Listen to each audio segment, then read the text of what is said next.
아버지와 어머니 그리고 자식 간의 친함이라고 하는 것은 과학적으로도 친함이 형성될 뿐만 아니라, 과학적으로 몇 프로입니까? 99.9%여야 친자가 되죠. 50%짜리 친자 아니지 않습니까? 99.9% 친해야 합니다. 근데 이 친함을 깨서는 안 됩니다.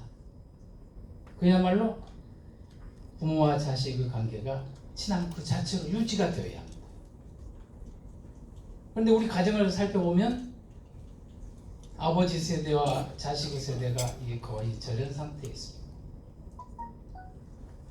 서로 마음이 안 맞습니다.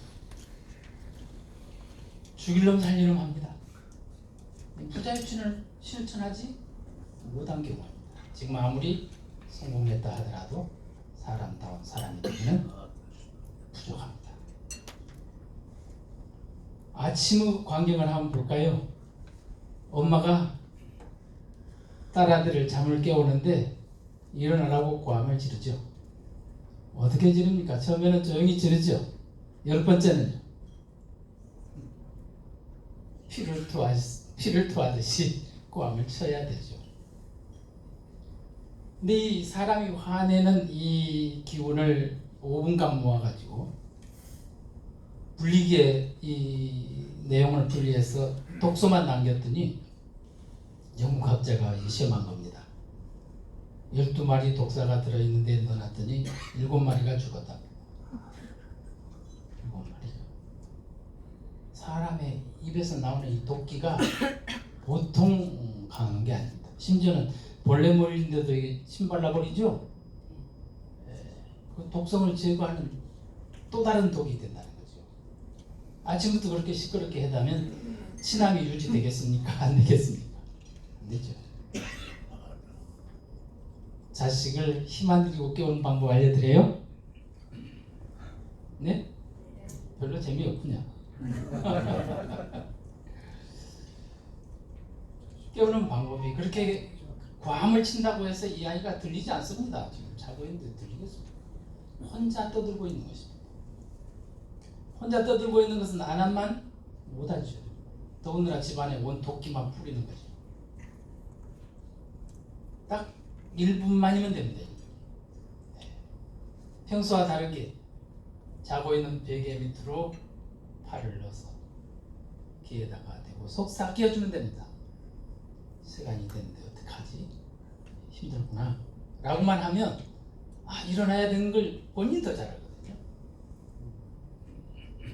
그러면 온 집안이 조용할 뿐만 아니라 어머니와 자식 간에, 아버지와 자식 간에 그 친함이 더욱 돈독해질 수 있습니다.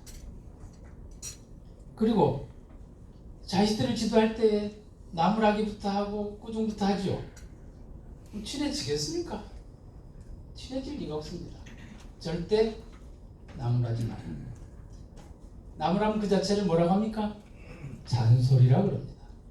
실은 어머니의 충정이 담겨있고 아버지의 충정이 담겨있지만 자식들이 느끼기는 잔소리라고 합니다.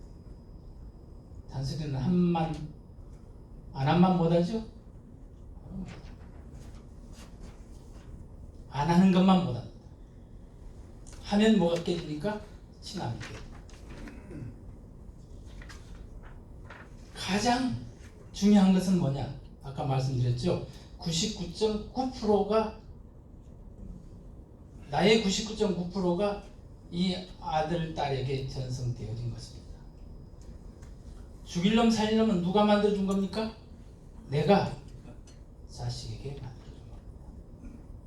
그런 모습을 보일 때일수록 아이고 미안하구나. 내가 너에게 그것밖에 못 물려줬구나. 이게 우리 유린들이 가는 제일 덕목 방구적입니다. 모든 책임은 자기에게 있습니다. 자기. 아니 자식이 무슨 잘못입니까? 엄마 아빠가 그렇게 만들어 놔놓고. 이거 실천을 해야 됩니다. 실천을. 오늘부터 자식에게 책임 돌리지 말고 엄마 아빠가 스스로 책임지는 연습을 해야 됩니다. 이 연습 필요합니다. 하루아침에 안 되거든요. 잠 깨우는 것도 하루아침에 안 돼요. 서먹서먹해서 연습해야 됩니다. 그래서 여러분들은 99.9% 전승되었을 텐데 이것을 깨끗하게 순수하게 정말 좋은 것만 전해줘야 되겠다 라는 신념을 가지고 자식을 가졌습니다. 여러분 잘 아시죠? 그게 뭐죠? 백일치성. 백일치성. 아이를 못 낳아서 백일치성을 들인 게 아니고 정말 순수한 기후만을 전해줘야 되겠다고 하는 재계를 100일 동안 한 겁니다. 근데 요즘 과학으로도 그게 증명이 된대요. 자식은 아버지의 정기와 어머니의 피로 형성된다. 부정모혈로 형성된다. 그렇죠. 아버지의 정기가 생성되는 기간이 70일에서 80일이래요. 100일 정도를 정갈한 음식과 정갈한 생각과 정갈한 생활을 하면서 저장을 했다면 이 만들어질 아이의 씨앗이거든요.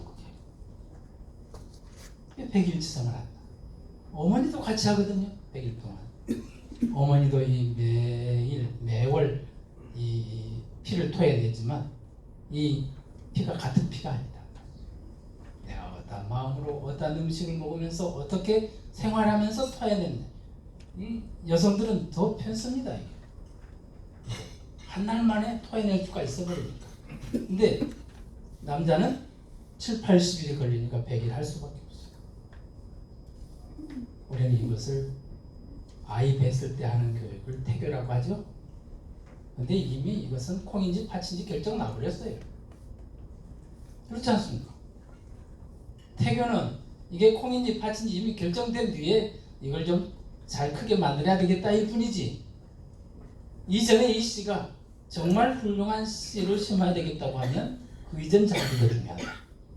그래서 우리는 이것을 미태교라고 합니다. 미태교. 아닐 미자, 아이벨 태자, 아이를 배제 아니할 때부터 가르친단 말이죠. 태교는 아이를 배서 가르치는 거고. 그래서 백일치성은 미태교라고 합니다. 다 했거든요. 근데 이게 우리 현대교육에 전승됐습니까? 안 됐습니까? 여러분도 지금 생소하죠? 듣는 게? 전승이 안 됐습니다. 그래서 이제 그렇게 가진 아이가 청소한 아이가 태어났으면 청소한 대로 이제 어떻게 됩니까? 그 친함을 유지하게 되는 것입니다. 그러면 이 아이가 청소한 그 기운을 가지고 태어났으니 마치 누구를 닮겠습니까? 율곡을 닮습니다. 율곡은 천재입니다. 퇴계 선생님은 천재는 아니에요. 엄청 노력한 분입니다. 그러니까 49세에 들어간 율곡의 저서가 70세에 들어가신 퇴계의 저서와 맞먹지 않습니까? 오히려 뛰어넘는 부분도 있습니다. 이 율곡 아버지가 이원수 아닙니까? 신사임당과 이 율곡을 가질 때의 에피소드가 아주 재밌는 게 많은데 오늘 시간상 못 전해드립니다. 미태교 기억하셔. 그 다음에 뭘 기억하라? 부자유친을 기억하라. 오늘부터 절대 자식을 원망하지 말고 자식을 다독여서 언제든지 네가 태어나줘서 얼마나 고맙습니까? 정말로 고맙죠. 왜 그러냐 하면 자식은 아버지를 대신한 자입니다. 99.9%. 우리가 제사를 바치잖아요. 제사. 여기 제사 드리는 분들 한번 보세요. 제사. 예, 제사 드리십니까? 네. 제사를 오늘 돌아가셨으면 어제부터 준비하고 오늘 꼭두 새벽에 제사를 바쳐야 되지 않습니까? 왜 그러느냐 말이야. 이해 안 되잖아요. 왜? 기념식도 10시 하고 낮에 하는데 낮에 하면 못 돼요. 좀 편하게. 그렇지 않습니다. 자꾸 딴 데로 가는데 이게 사람 노릇이니까요. 사람 노릇을 할 때에 이 제사도 마찬가지입니다. 돌아가신 날을 기념해서 그날 다른 모든 일을 하기 맨 먼저 당신을 만나겠소 해서 그날 시간이 열리자마자 만날 수밖에. 근데 이 만나기 위해서 며칠을 재개를 하느냐면 열흘을 재개했습니다. 7일 동안 재개를 하고 다시 3일 동안 더 깊은 재개를 합니다. 이게 시대를 따라가면서 이제 재개 날짜가 줄어듭니다만은 실은 7일, 3일에서 10일을 했습니다. 그런데 이 재개를 하고 제사를 바치는데 이 어르신들 참 재밌어요.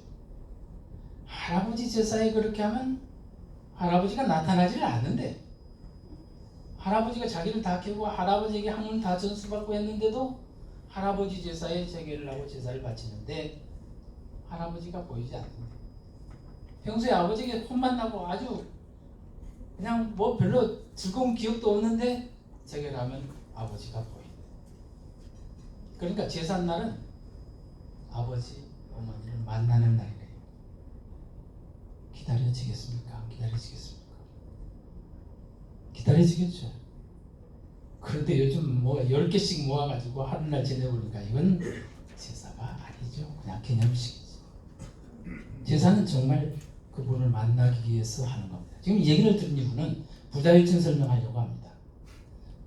이제 제사를 바치려면 이제 향을 피워서 하늘에 계실 거들랑 이 향을 맡으시고 임하소서 그 말이거든요. 울창주를 이제 강신주를 따라서